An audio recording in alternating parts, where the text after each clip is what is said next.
Okay, great. Let's start. So, first of all, I would like to say thank you very much, Matt, for sharing your time all the way from Utah, if I'm not mistaken.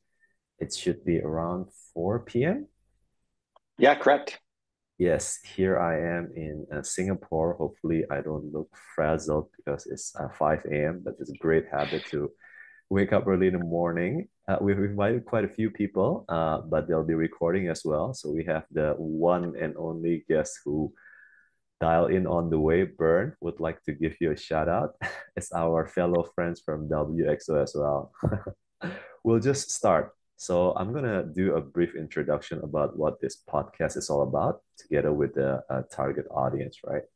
So let me introduce myself. I'm Mike. I'm an event strategist based on Singapore and Indonesia. So what we do at Live Life, in short, we help brands to strategize their event marketing campaign, whether in terms of in-event, I would define it in driving live conversation and also insight, pre-event to drive registration and attendance, and post-event to drive continuous engagement and also call to action. So this is our first podcast for the field. So I'm gonna lower my head a bit over there. I need to redesign the background. It stands for the future of event experience and learning. Now we're gonna share with you the purpose and who is it for before we kickstart our podcast. So the purpose here is to gather people, basically event and experience designers from Asia first, and hopefully to the other parts of the world. That's the purpose. So for all of us to each learn and inspire each other. Perhaps we can even collaborate for future event projects. The target audience, as I mentioned, are event and experience designers. They can be in-house marketers, HR person, they can even be nonprofit organizations, associations, or even individual event planners. So we're just gonna kickstart into it. So Matt would like to ask with something that is light. I'm gonna ask you about something that people do not know about you. Well, this is probably something that a lot of people do know about me, but potentially not this audience. Is I love bicycles. I would much rather be on a bike than in a car, especially. But I spend a lot of time commuting and also uh, volunteer as a mountain bike coach for the local high school team, and yeah, I love being on bikes. It's my favorite way to get around. All right. And I welcome here, we have Jessica and we have Erica dialing in, another person. I'm wondering, we are all here designing experience one thing another through event or not through another medium. What made you get into this rabbit hole of experience design? That'll be very interesting for us to know. Yeah, I mean the my story goes back a long ways, really back to when I was a teenager, and I write about this in the book a little bit. But growing up, and still, my father operates a whitewater rafting company now in Idaho. But growing up, I we did trips in Idaho and California, and so I started guiding at a pretty young age, about 14. And these were primarily 5 to 7 day wilderness trips. And I would see people come on these trips and even as a teenager, just recognize that something was happening. Relationships were forming really quickly in what seemed to be meaningful ways. People tended to act maybe in ways that they would say is more true to themselves as they got away from sort of the stress of everyday life. And so, just from a pragmatic perspective, I became curious in trying to understand what was it about this particular experience. Was it the setting? Was it the perceived challenge? Was it the shared experience? Was it being away from, you know, everyday society? And then later on, as I went to school and was really wrapping up my undergraduate degree, thinking, at least telling people that I was going to go to law school, I had the opportunity to start working with some professors who were conducting research on questions that I'd been asking. I didn't realize that people were doing research on experiences and trying to understand how different aspects of experiences led to certain outcomes. And that just led me down a rabbit hole that I continue to hang out in. I've just my research still is about understanding the aspects and intricacies of experiences that impact people in a variety of different ways. I don't really look at one particular context, but I hop around to contexts that appear to be affecting change, and then trying to understand, what is it that's happening that's leading to the observable change. Because I really believe that there are principles that we can learn from one experience in one context or industry that often will apply in other spaces as well, and just trying to understand those principles. And I think, going back to my origins as a river guide, the joy of that experience was seeing people come and feel like it was time well spent, and that they developed relationships or changed perceptions about their own abilities, and to be part of that journey or help facilitate that journey was really, really meaningful. And that's still sort of what motivates me today, is just helping individuals and organizations think about how they can both design but also participate in experiences more intentionally. Interesting. Whitewater rafting. Nothing beats like feeling one with nature. I just got from Mongolia, so that was a very interesting experience for me as well. You mentioned two things. We're going to delve deeper. Time well spent and people viewing themselves differently, different perceptions. Let's park into that. I would like to delve deeper. Now, before we delve further, right? Experience design. I'm sure that different people in the room have different definitions, right? Would like to welcome you to type on the Zoom chat. What does experience design mean to you, Matt, if you were to break it down here? Would love to hear from the audience as well. No right or wrong, and we can disagree. Yeah, totally. And I think there's a variety of ways to go about designing experiences too, right? I think it's a process, and there's multiple ways to think about it, because uh, Bob Rossman, my co-author, and I articulated our definition in our book. I was just going to read that because I think we can unpack a couple of things here. But the way we just defined it is: experience design is the process of intentionally orchestrating experience elements to provide opportunities for participants to co-create and sustain interactions that lead to results desired by the participant and the designer. And it's sort of a long definition. I remember writing and rewriting this with Bob, but there's some points that we felt were really important to include. So one, that it was a process. Um, Also, that it was about this idea of intentionally orchestrating experience elements, right? The raw materials of the experience, which I think we're going to talk about in a little bit. Thinking about the people and the place and the object and the rules, how we create what we call an experience scape, recognizing that we as experience designers, we can't just design an experience on our own, right? If nobody comes and pays attention to the experience that we've designed, nothing's really happened, right? And so we try to create an environment, whether that's in real life or digital, that people will come and interact with, and thereby like co-create that experience. And that interaction has to be sustained over time. Um, John Dewey talked of the educational philosopher and thinker talked about this idea of inchoate experiences. And what he meant by that is, to have a true experience, it's got to be a sustained thing. People have to pay attention over a sustained period of time to really have a full experience, right? So if you go to watch a play, but you're on your phone dealing with a crisis that's popped up at work during the play, you haven't really had the play experience, right? You've been having a dealing with crisis at work experience. And so ideally, we're trying to design something as experienced designers that people will pay attention to and interact with over a sustained period of time, at the end of which they will say, okay, that was valuable. To spend my attention in that way was valuable, and whoever the provider to also say, okay, we got out of that experience what we wanted, right? So it's seen as time well spent by both the provider and the participant, if that makes sense. Of course, I pick up a few words, so you guys might be seeing me looking down. I was taking notes. For me, what I really love about your definition is that first, there's intentionality in it.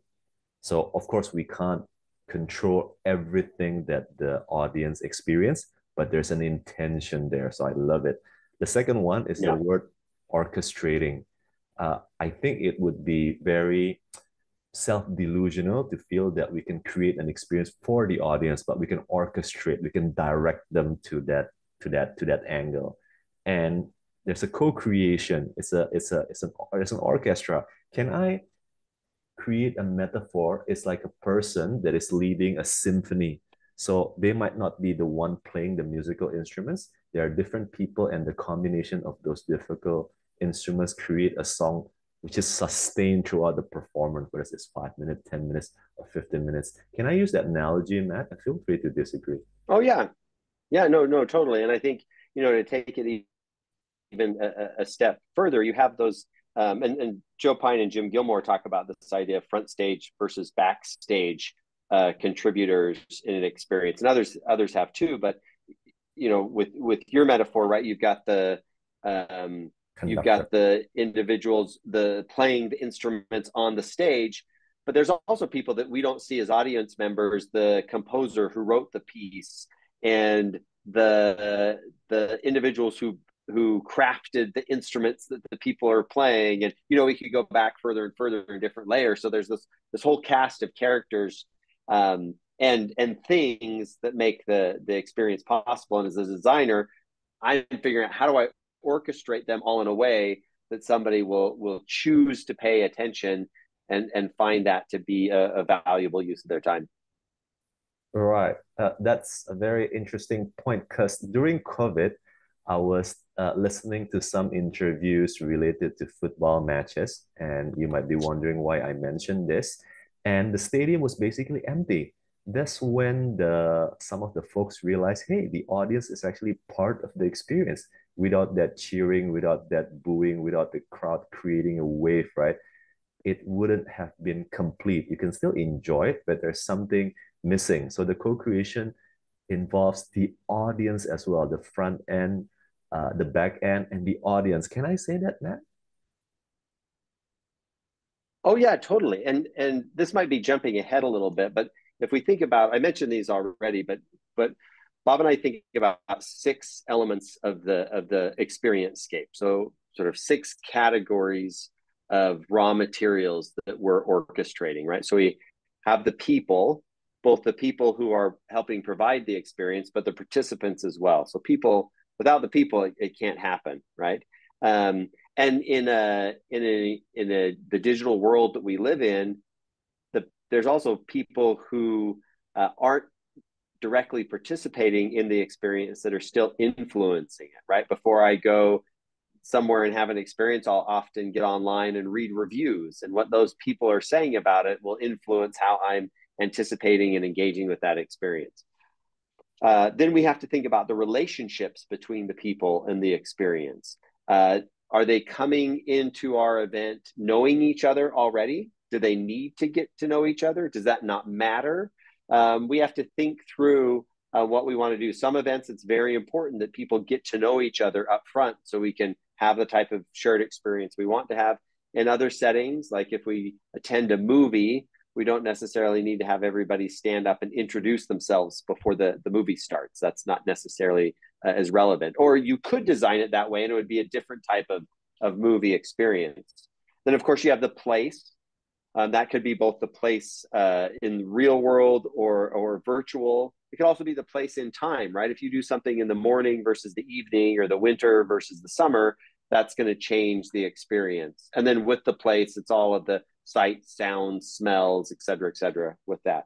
Then we have to think about the objects of the experience, like what are the most salient objects, whether that's chairs or whiteboards or sports equipment or AV equipment, like what are the most important um, physical objects, and there's also symbolic objects, right? How are we using symbols and logos? Those can influence the experience. So just to review, so we've talked about people, relationships, place, objects. The last two are rules. So these could be industry or governmental rules, like things that we can do legally.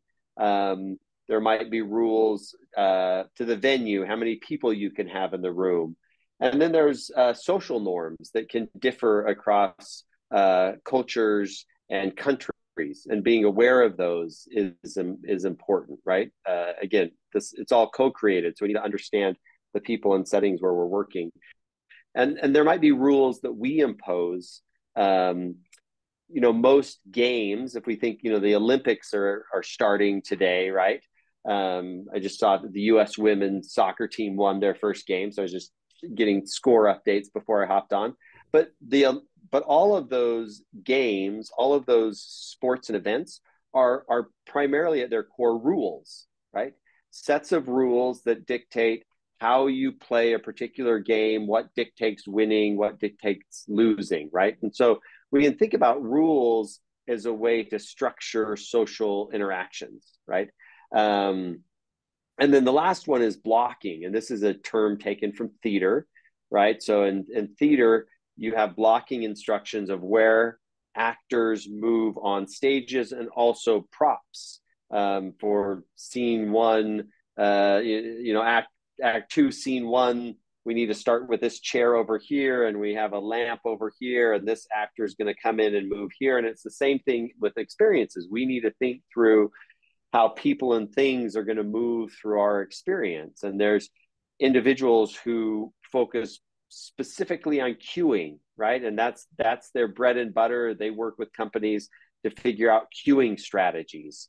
And you have organizations like Disney or Universal in their parks that think a lot about the movement of people through their parks and how do they draw people to part of the park that isn't as busy and draw people away from a part that might be busier, right? And a lot of times if we find ourselves stuck in a line or in a parking lot or in some type of queue, it's because there's been some type of blocking oversight, or it wasn't intentionally designed. And so really those are those elements that we're thinking about. How do we orchestrate all of these elements?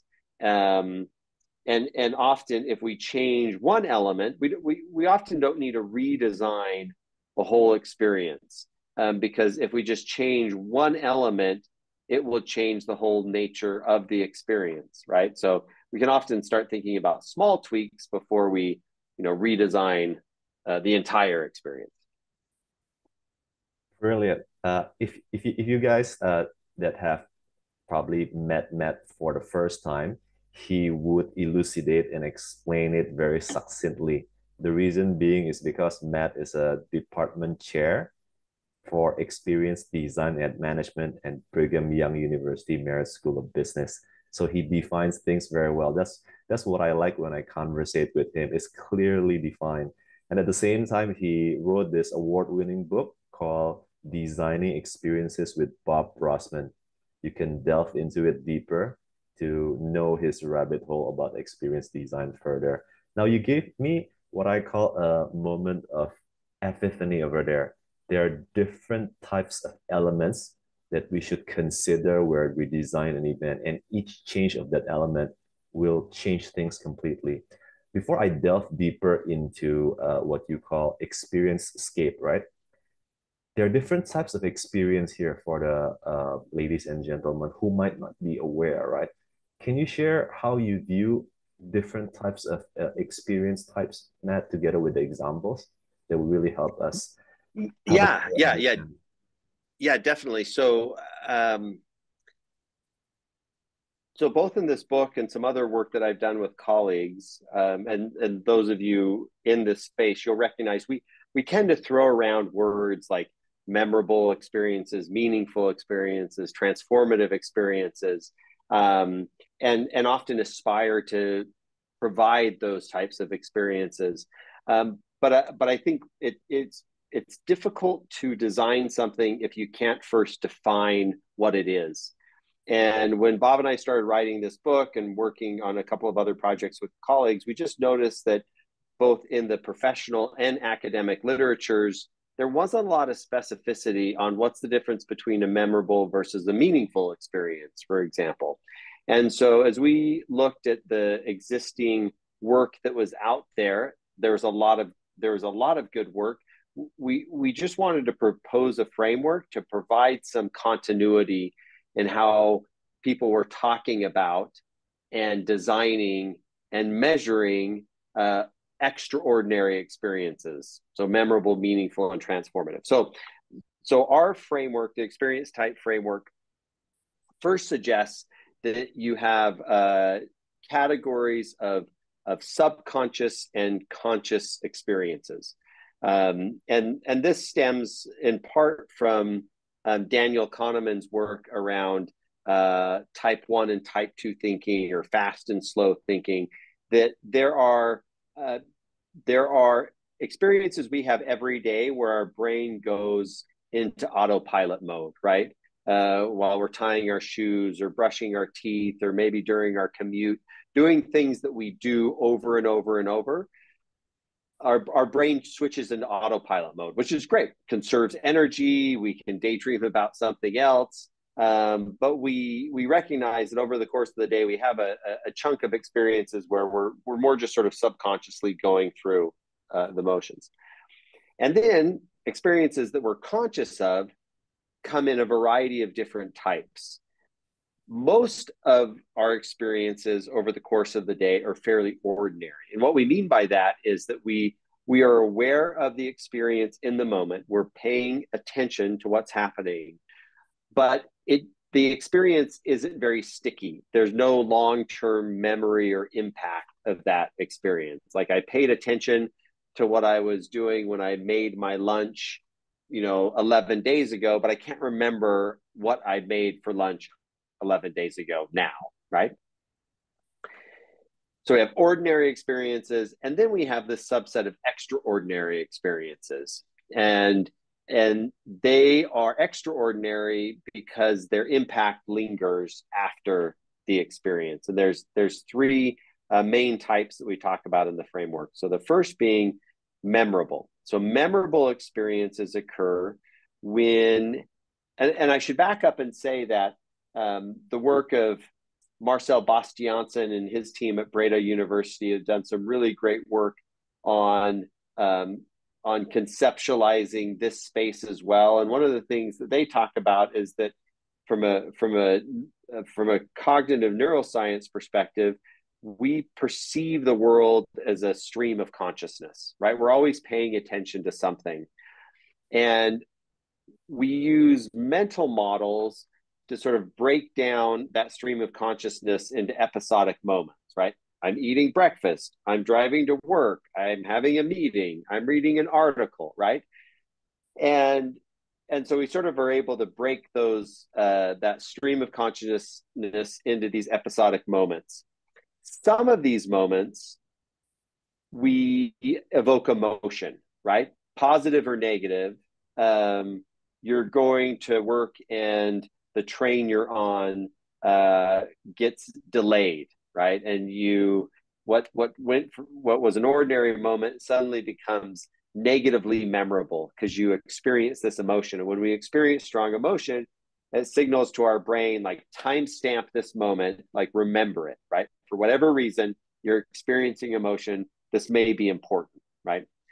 And so emotion is the impact that leads us to then say this was a memorable experience. Now, if we reflect further on that, the emotion produced memory, that can lead to sort of extraction of meaning from that particular memory, and that insight that we can gain from reflecting on the memory can make the experience then meaningful, right? And so these types we propose build upon each other. So emotion, memorable, insight, meaningful, and then finally, if that insight becomes integrated into how sort of our identity narrative and our behavior, and it leads to some type of change, we can think about that as transformative, right? Um, and that you can't have a transformative experience without also the impacts of insight and emotion that they build upon each other. So that's what we proposed, and then subsequently have done a variety of different empirical tests on that. And in data that we've collected thus far, it holds up really well. When we ask simply after an experience, immediately after, and then down the road afterwards, it's very, very uncommon for someone to say, yes, this was meaningful, and to not also say that they experienced emotion, right? So this idea of emotion, insight, and change, that holds up pretty well.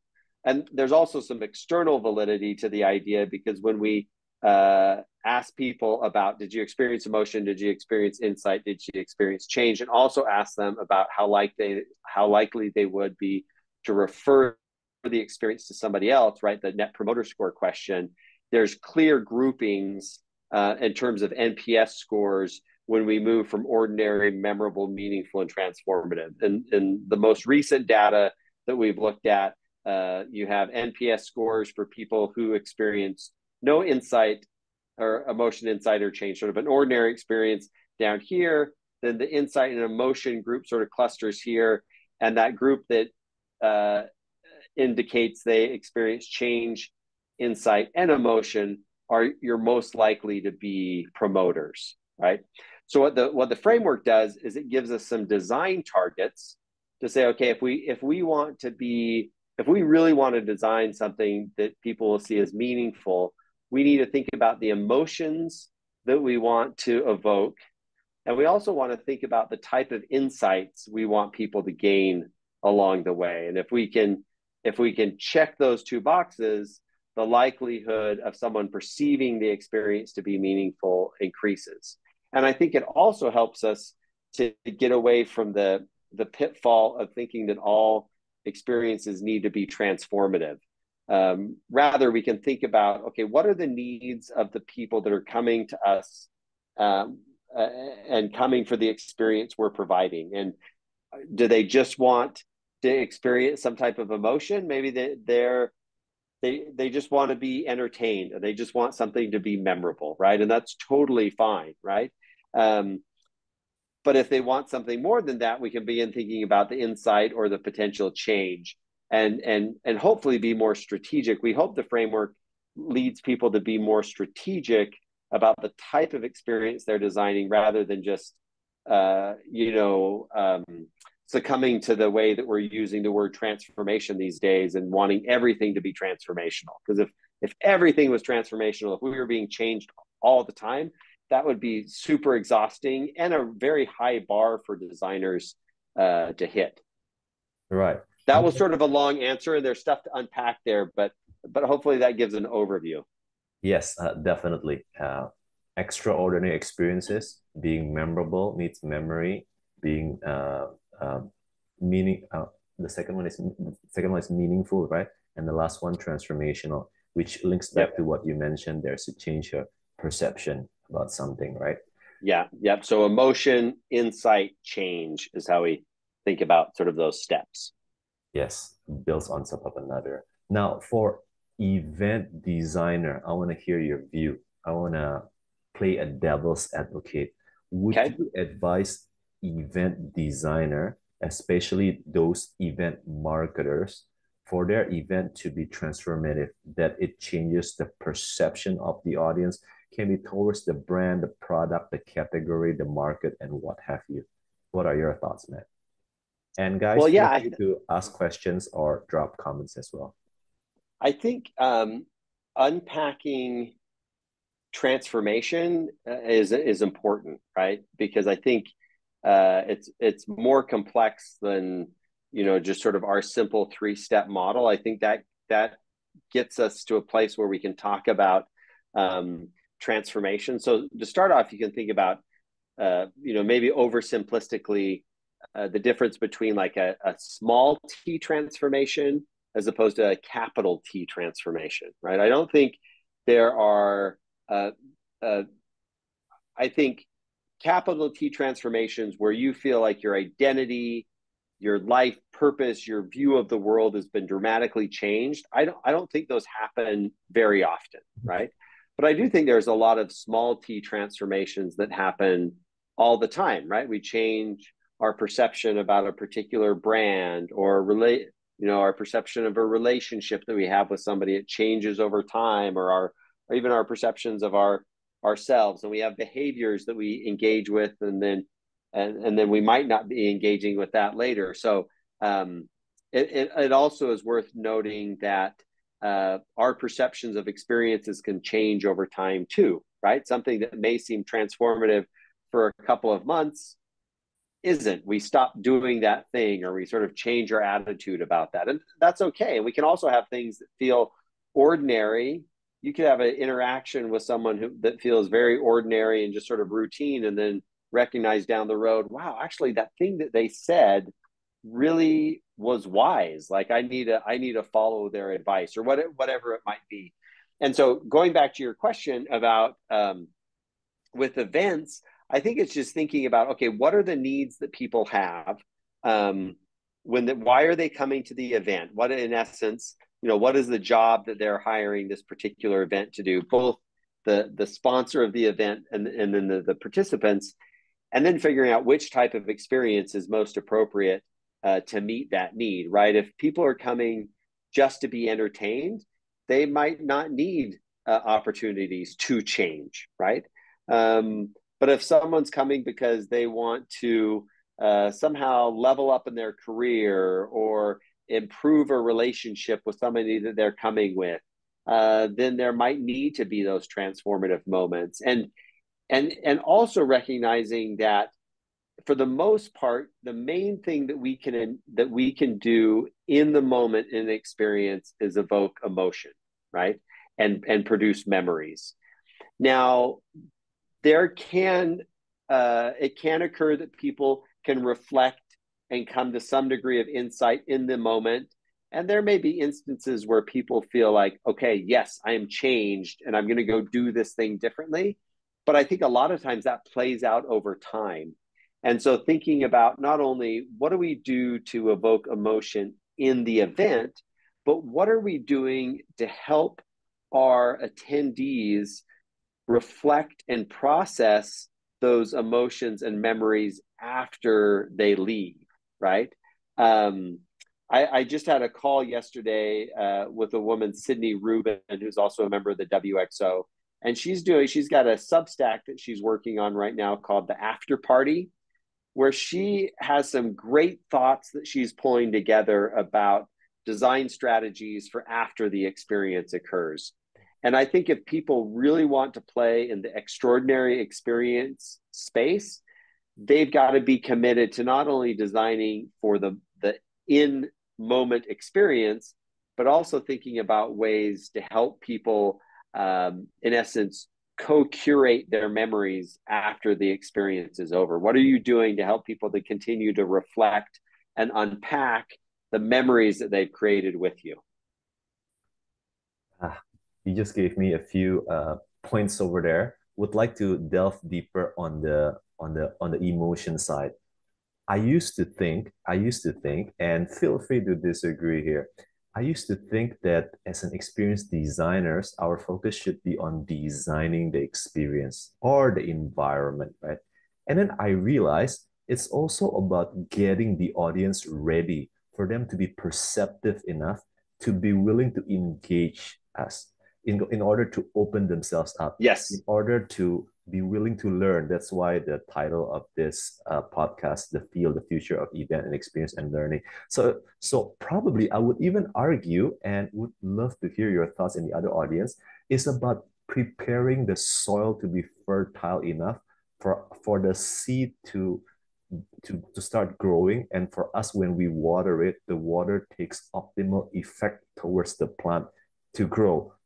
Because if the audience, they come with not that it's impossible, it would be much more difficult if they come from a state that is totally non-perceptive.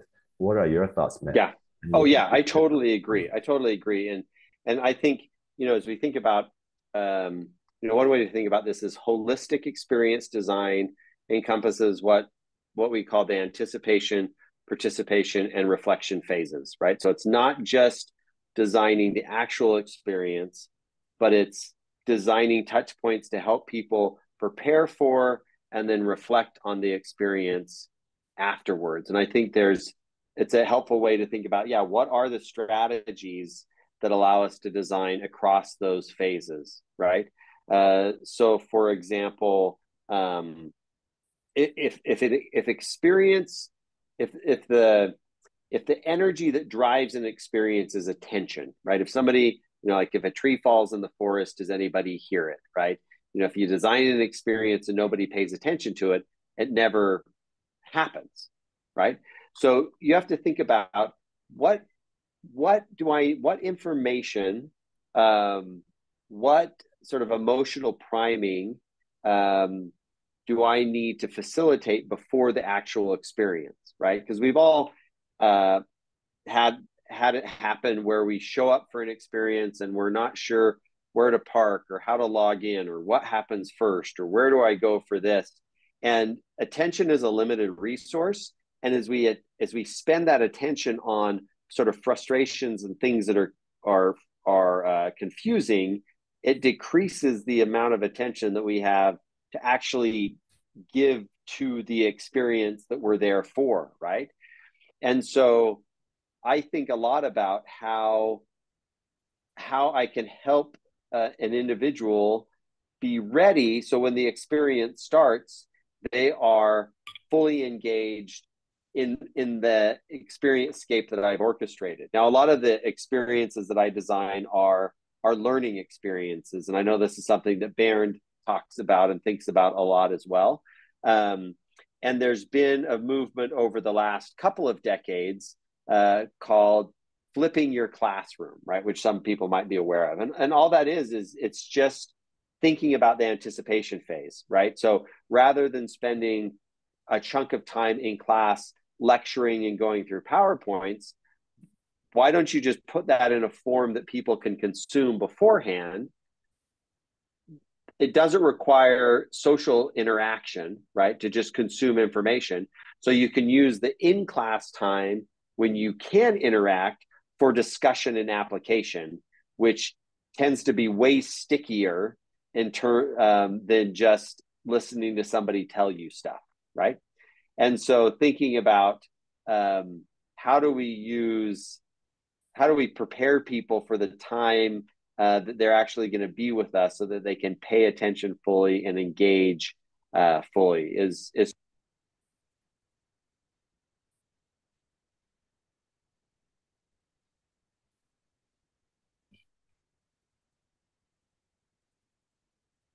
Right. Can you hear me, Matt, by the way?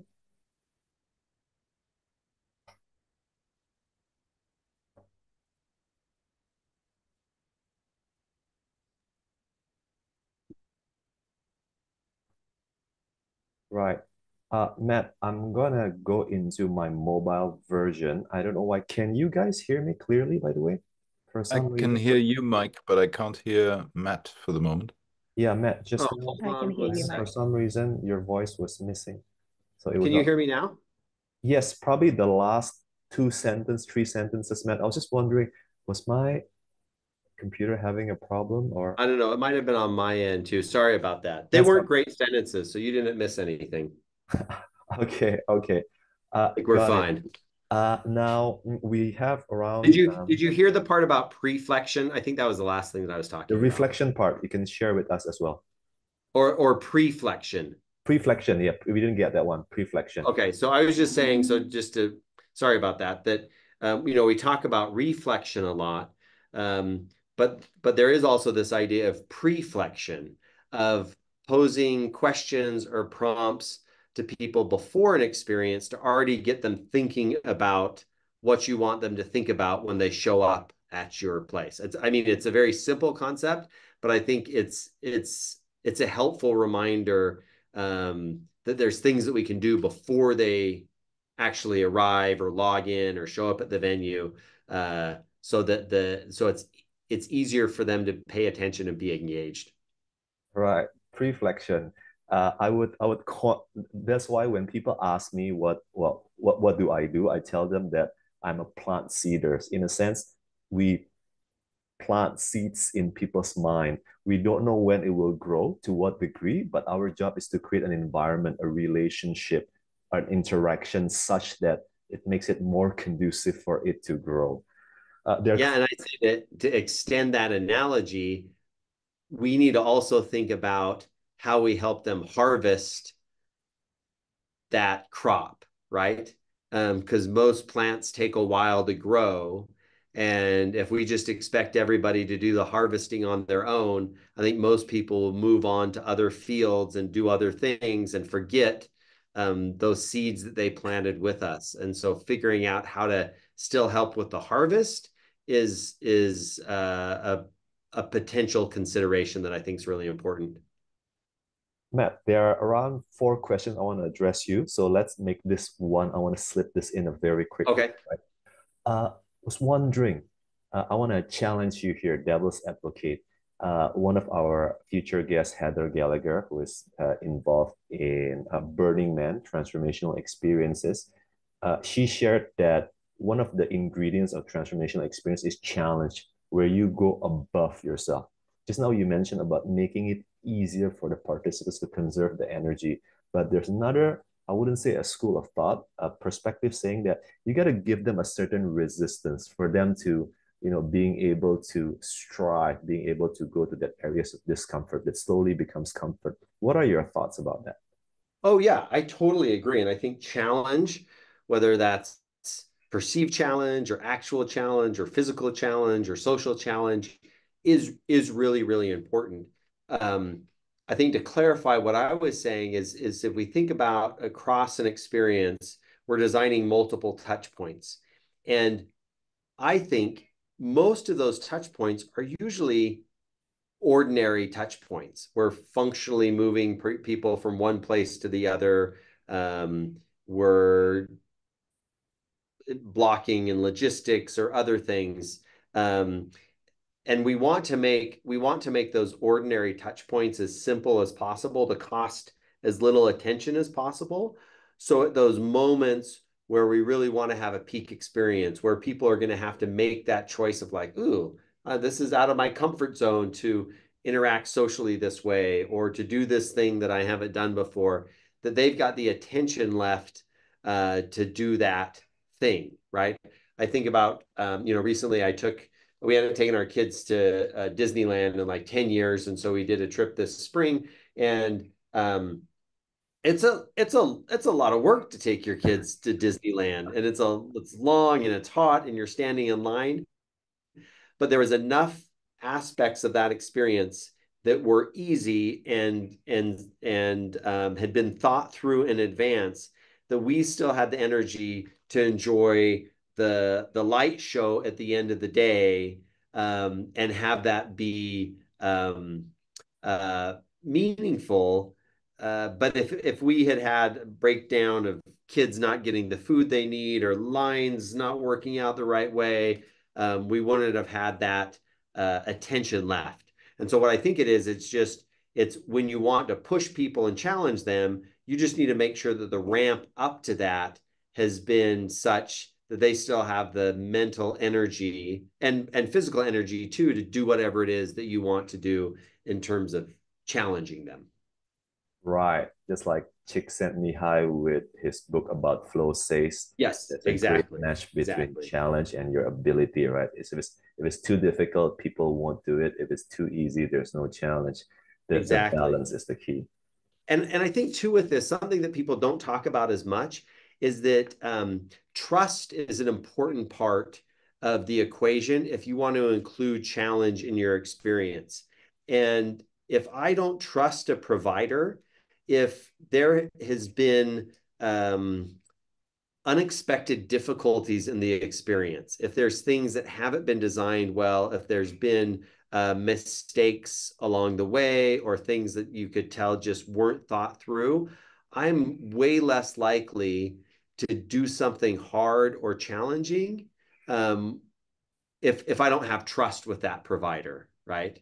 Um, and so thinking back to my work as a river guide, like if the food wasn't prepared well, if people's equipment wasn't clean and functioning properly, if we hadn't explained the agenda for the day, by the time we get to the big rapid and say, okay, here's what we're going to do to get through this thing, and needing people to paddle and do things in very specific ways at specific times, if I don't have that trust, and when I say to do something and people are thinking like, oh man, I don't know if this is actually the right thing that I should be doing, that puts us all in a bad situation. And so I think this is why the attention to all touch points of an experience is so important, because we want to build that trust that people will continue to engage with us even when we're maybe pushing them to do something that moves them out of their comfort zone. Right. Trust. For trust to happen, relationship need to be built. So one of your elements of experience-scape, you mentioned people, relationship, Uh-huh. place, object, rules, and also blocking. Let's go into relationship a bit deeper. Do you feel that ideally in every experience design, relationship has been pre-built, or we start planting seeds for the relationship to happen at least between the provider and the audience pre-event?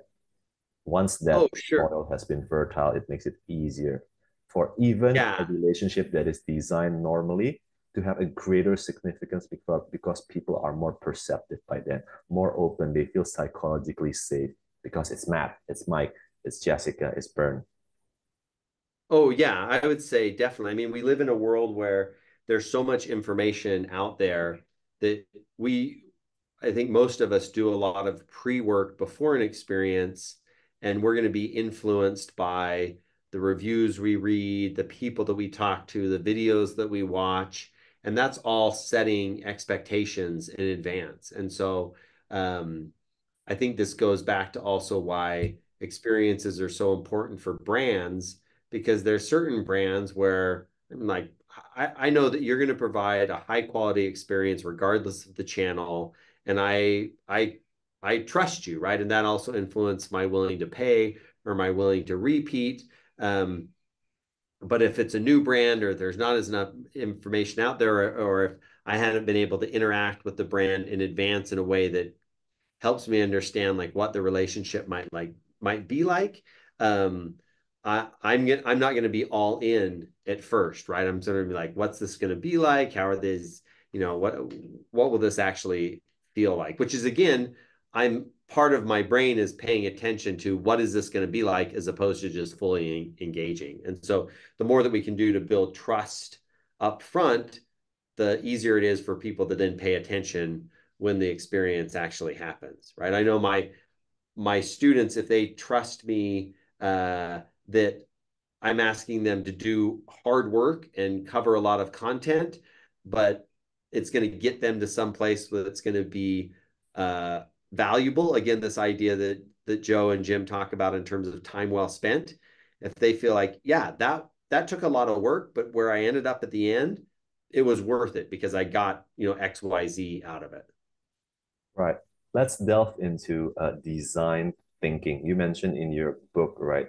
We can actually apply design thinking for experience design. And as you guys know, design thinking is a methodology used to design solutions. It consists of empathy, empathizing on the people, defining the situation, the problem, based on that ideating, creating a prototype, and testing it. Then, if necessary, going back again to the ideation or empathizing. How would you use design thinking for experience design here, Matt? Is it any difference? Well, I just think first and foremost, right, there's this sort of whole umbrella term of human-centered design, right? And the idea that humans are at the center of the process, that we recognize as designers, especially with experiences, that we aren't the experts. It's the people who are going to have the experience, that are going to co-create the experience with us. They're the experts. They know what they know what they need, or at least they have a sense of what they need. And I think as experienced designers, we have to be curious about the people we're designing experiences for, because it's so easy to just design, for the choir, so to speak. Like, oh yeah, this is what I like, so I'm going to design it this way. Now that might work if you're designing art or experiences just for your own consumption. But if you're hoping to provide experiences for other people that they'll see as memorable, meaningful, or transformative, then you really need to do that empathy work to understand what their needs are. And it's also, I think, design thinking can get a bad rap sometimes because it's like, oh, this is this oversimplification of something that's much more complex, and you're not a designer if you just did an hour-long design thinking workshop. But it's really more of a mindset and a set of tools, right? To say, okay, I'm entering this situation, I'm working with this group of people.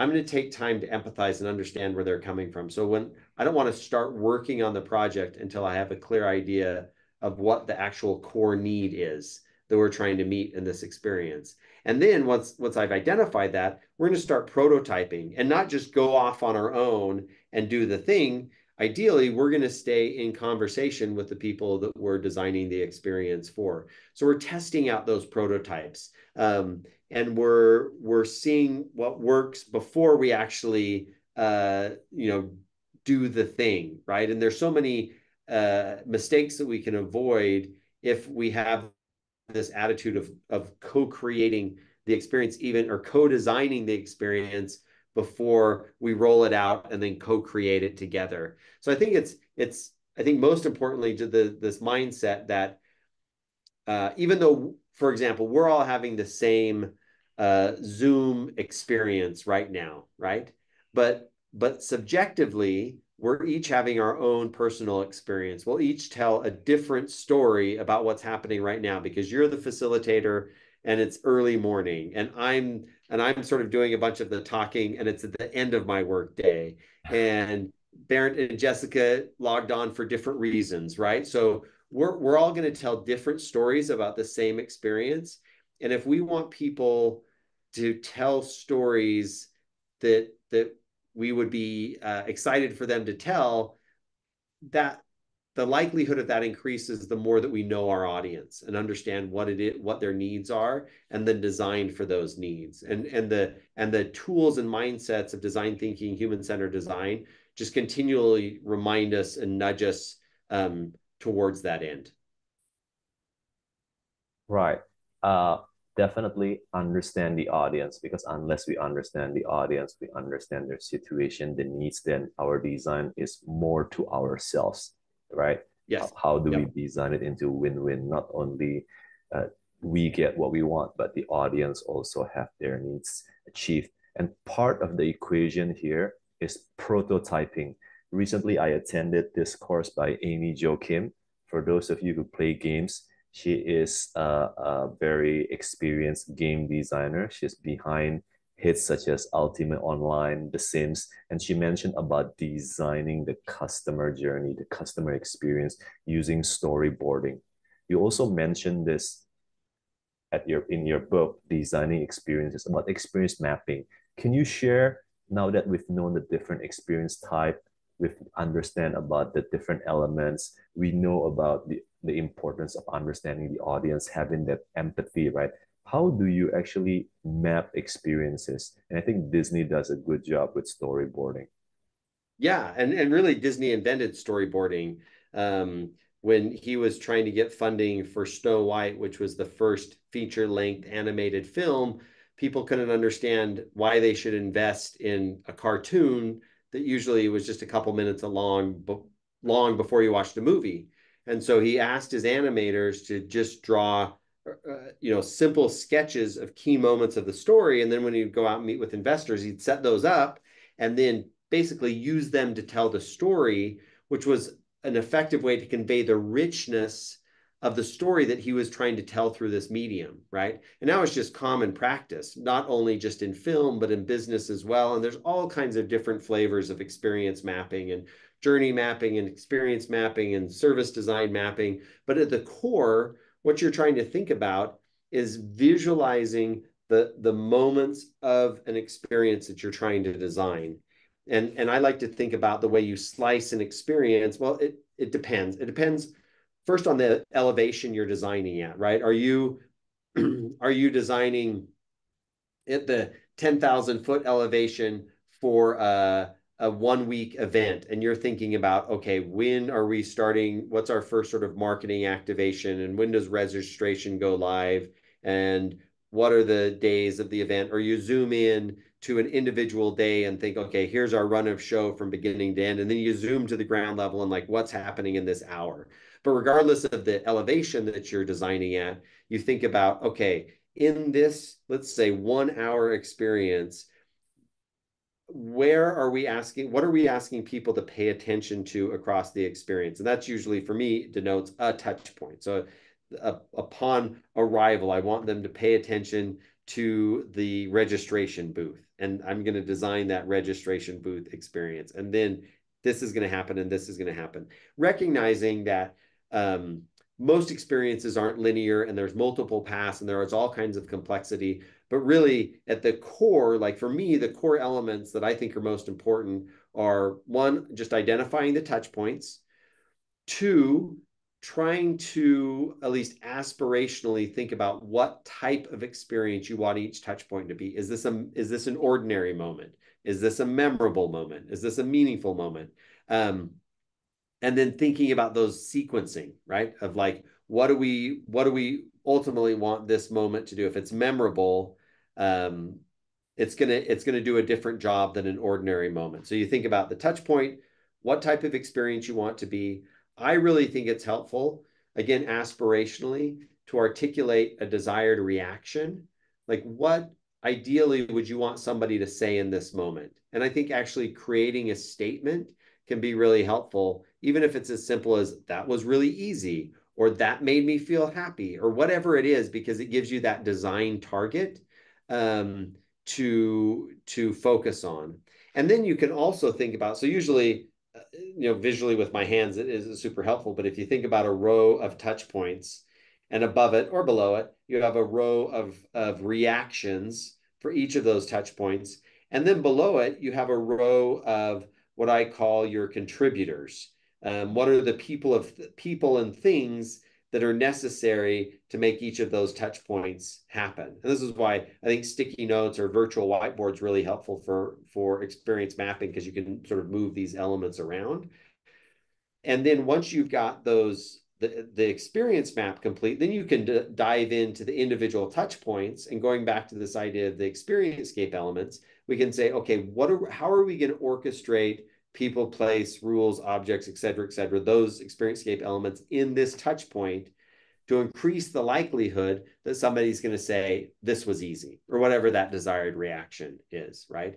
And so we're able to think about, here's the full journey, but also zoom into those individual touch points. And the other thing, if we're designing, there's sort of three primary things that experience maps can do for us. One, they can help us design a future experience. They can also then help us implement that experience, because it gives us this implementation guide. Yes. And it can be helpful both in terms of like, okay, let's do what we said we planned we were going to do, but it also gives those frontline providers some degree of direction of, I can't train you to handle every single situation that might arise at touch point 4. But if that's where you are, just know that what we're trying to get people to say is, everyone here is friendly, right? And so whatever happens, like we empower you to figure out how to provide the experience in that moment that would lead somebody ideally to say, everybody here is friendly, or whatever that desired reaction is. And then the third thing that experience maps can do is it provides us an evaluative framework, because we can then collect data and see, okay, we wanted everybody to here in this moment to say, everybody here is friendly. Is that what they're actually saying? We can say, like, when you registered, how friendly were people on a scale from 1 to 10, or whatever it is that we're trying to measure. But it really gives us this an evaluation tool, which then we can go back, we kick back to design and say, hey, we were nailing it on touch points like 1 through 6, and we really have this pit at 7. Let's go in and look at like what actually happened because our aspiration did not meet expectation, and there's something that needs to happen there. And so the experience map can be this tool to go through this process of designing and managing the experience and promoting continuous improvement over time. Yes, brilliantly expounded over there. Just imagine if all event designers map out the experience they did design, it'll be much easier to get buy-in. Even if the sponsors or client do not agree, they can pinpoint, I want you to change a bit at this key touch points here and there. That would be a great communications tools. That's why I feel it really helps in the event storytelling. Yeah, totally. Which lies on our final point, storytelling, Matt, here. Because after all, it was invented by Disney and they are very good in doing storytelling, right? How do you see storytelling matches with what we're doing in experience design? Would like to add one also point here that I would love to give, I would love to listen to your reaction to it. When COVID happened, I realized that we are filmmakers because not only we're doing it live, we're doing it upon a screen where we set the design, where we actually have the actors, which is the speakers, the musicians, the hosts, and at the same time, we want them to laugh at a certain point, just like a comedy. But what makes our job even more challenging, filmmaker does it in recording and play it again and again. We need to do it instead of storytelling. It's even story living. We need to do it live over there. How do you see storytelling or perhaps even story living? Because the audience is the protagonist. How do you see that, Matt? Yeah, I mean, it's a great question. We could do a whole like multi-part series on storytelling. There's so many different things to um, talk about here, but let me just mention a couple of things. Um, Storytelling in Emily Esfahani's book, The Power of Meaning, she talks about storytelling as one of the 4 primary sources of meaning. And when I read that book the first time, I thought it was really interesting. I'm like, I didn't expect storytelling to be on the list. But she makes the case that I think is totally correct, is that stories are how we make sense of the world and our place in it. And it's how we've done that from the beginning of time, right? We've told stories about why does it rain, or what is lightning, or what happens when we die, or all these different things. But we also just like all of our behavior. There's another book by a management scholar at Texas Tech. His name's Hans Hansen. And he has a book called Narrative Change. And he makes the case that all behavior uh, is built upon a foundation of some type of story, whether or not we're fully aware of it, right? There's a story we tell ourselves about why we brush our teeth the way that we do, or the way we make a sandwich, or the way we commute, or the way we treat a particular person. And until we can articulate that story, it's very hard to change behavior, right? And so stories underlie everything that we do. As also we've talked about, what people take away from experiences are memories, and the way they share those memories is they tell stories to other people about their experiences.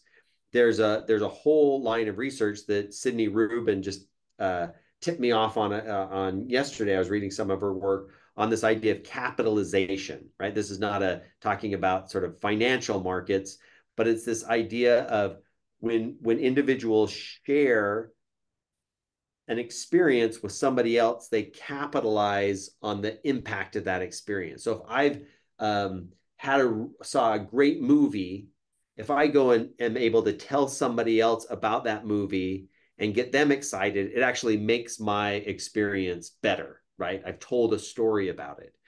And so 2 things, because I could like go off on a tangent here.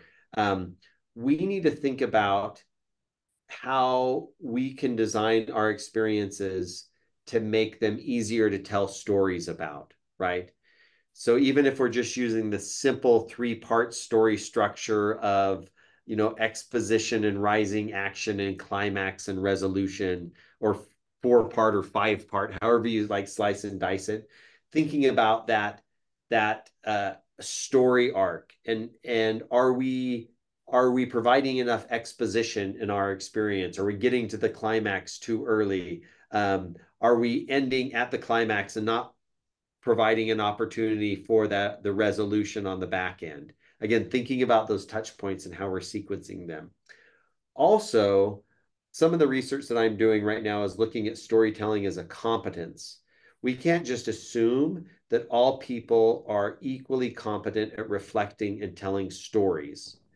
And if we can help our participants become more effective storytellers, we think that that will effectively increase the lifespan of an experience. And so this is a whole nother topic, but this is research that I'm currently doing, is looking at storytelling as a competency and at the neuroscience behind how people tell and listen to stories and how that builds social connection, that relationship piece again. So I think storytelling has design implications, but it's also an experiential competency. And so thinking about, if we're giving people memories, we want to think about how we do that in the way the experiences are designed. But I think we also need to think about how we can help them more easily tell stories about those memories we've given them.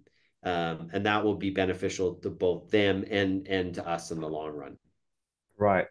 Very nice. I'm gonna create a segue on it. We're already over the hour, so we'll just have another 5 minutes. Four quick questions, but it's really aligned nicely with the closing. We should be able to wrap it up in 5 minutes.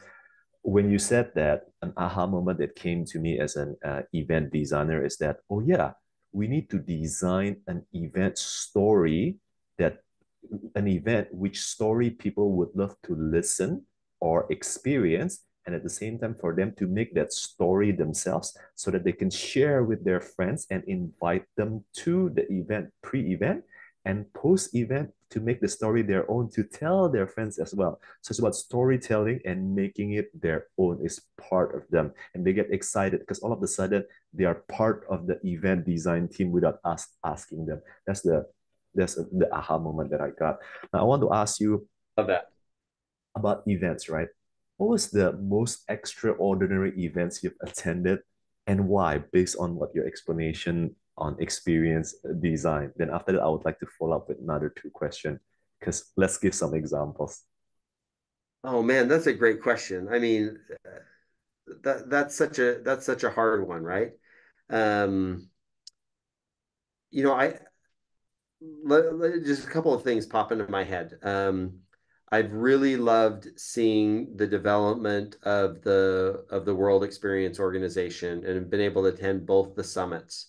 Um, and I think what has been especially extraordinary about those experiences is the people that have become part of that community, right? Um, I think the experience itself at the core is very simple. It's having conversations with people that are interested in the same topic, but we have been spread all over the world across multiple different industries and professional organizations.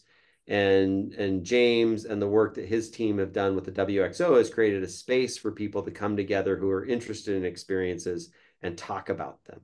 And the actual experience itself is very simple. It's just talking to people about a topic, but it's required a lot of work to build and bring that group together, right? The second experience that comes to mind is earlier at the beginning of the summer, my family and I did a backpacking trip with some friends, and talking about this idea of challenge and going back to my roots as a river guide. I think there is real power in shared struggle, right? Um, in beautiful places, Mm. right? And there's all kinds of research on biophilia and the impact of nature, but I think there's really powerful outcomes associated with allowing people to be in beautiful natural places where distractions are removed, Mm. and that they have to, and it doesn't have to be survival situations, but that they have to work together to reach outcomes, right? So for us, it was like, we're starting at this trail. We have 24 miles to walk over the next 3 days. We have to navigate different terrain, and we have to cook together, and we have to set up camp equipment, and we have to walk through some streams and do this stuff. And at the end, we just have this collection of really beautiful memories, also facilitated by the pictures that we took and the stories we continue to tell. But that group of people have this special shared experience bond because they did semi hard things together in a beautiful place. Right. So, guys, for event designers out there, don't only think of buildings or human created environment, also think how we can integrate with nature. Because I feel nature, this is my bias, is the best experience designer, is the best environment or venue designer for us. It just happens organically. And yeah, Jessica here knows a lot of things about this. We can chat later. Yeah, Jess. Now, Yeah. the last question, very quickly. If you could invite anyone to talk about experience design in this podcast, Matt, anyone, I'm not promising I can bring them, but hopefully, as the podcast gets bigger, who would that be and why? Oh man, there's so many great people out there, right? You can just like go down the list of WXO folks. But you prime me with this, and two that came to mind. One, I've mentioned her already, Sydney Rubin, I think is doing really interesting work on post-experience design. And is just I've really enjoyed becoming more familiar with her work. Um, and then the other individual, we cite him in our book. He's been a friend for a long time, John Connors. Um, he's done work back when he was sort of with the group that started the themed 5K phenomenon back in the um, early 2010s. That he was with a group that started an event that became the largest event series in the world over like a 2 year period. And then he does all kinds of interesting things all over the place now, but he's one of the most thoughtful, uh, experienced designers and just delightful people that I know. And so there's all kinds of other people I could list, but Sydney and John are two that came to mind who would be great people to chat with. Right. Segueing to our next podcast, we have the guest, Naomi. Now, what question would you like to ask the next guest? Now, in terms of interaction, I'm connecting from one podcast guest to another. What question would you like to pose to her? Oh man, I have so many questions for people. I love asking people questions. Um, uh, wh- what is okay? Here's my question. Like the question is, what is what is something that keeps you up at night? Not out of stress, but like what is something you're just insatiably curious about? That you want to you could never learn enough about, and this could be professional or personal, but what's something that you are just like always wanting to learn more about? Right. And lastly, for the audience, what key message do you want them to bring, or what question do you want them to ponder themselves or reflect that by answering those questions, they will become a better event and experience designer?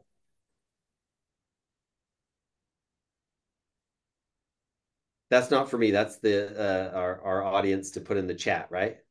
For you to ask them, for you to give a parting question in their head or a Oh, key. okay. Will you rephrase the question one more time? Yes. So if you were to give one key message that you would want the audience to linger in their head, it can be a message, a statement, it can be a question. So they will ponder upon it. And by pondering upon it or remembering the message, it will help them in becoming a better event and experience designer. Um, this is a, I think, fairly rhetorical question, Hmm. but I think just to reflect on like why experiences matter. we talk about experience design and we're all doing things in different areas related to experiences, but why do experiences especially matter? What makes them uniquely important to be the focus of so much conversation and attention from folks like us who are interested in them? Why do experiences matter? Right. And I will leave also my reflective question to the audience. How do you better co-design experiences with others? Right now, we're involved in this work called Unconference, where we welcome chaos. So I'm involved in this event from chaos to surprise. So we basically integrate the chaos element into it. Now, I would like to say really thank you, Matt. This podcast wouldn't have happened without you. I wouldn't have understood about experience design better without reading your book. Also, shout out to James Wallman from the WXO World Experience Organization. He has done a tremendous job as a network weaver, as June Hollywood mentioned, to connect us all. It's all about the connection, co-learning. Now, where can they find you, Matt, if they would like to know more about you or even reading more about your book design experiences or other great works that you have done? Well, they can always reach me by email directly. It's just my last name, Duerden, Duerden at byu.edu. I'm usually on LinkedIn most days too. So if we're not connected, reach out and connect. And you can message me directly there on LinkedIn as well. Happy to connect that way. You can find designing experiences on Amazon or wherever you get your books by me and Bob Rossman. And always happy to chat with people about experiences and learn from what other people are doing and thinking about. And thanks so much for the invite. I really enjoyed the conversation and really excited to see how the podcast series takes off for you. You're a great host. Thank you very much. Thank you very much, everyone, for attending. I'm going to go back to another 1 hour of sleep. It's still very early here. Take care, guys. Okay, thanks so much. We'll see y'all. Okay, bye bye.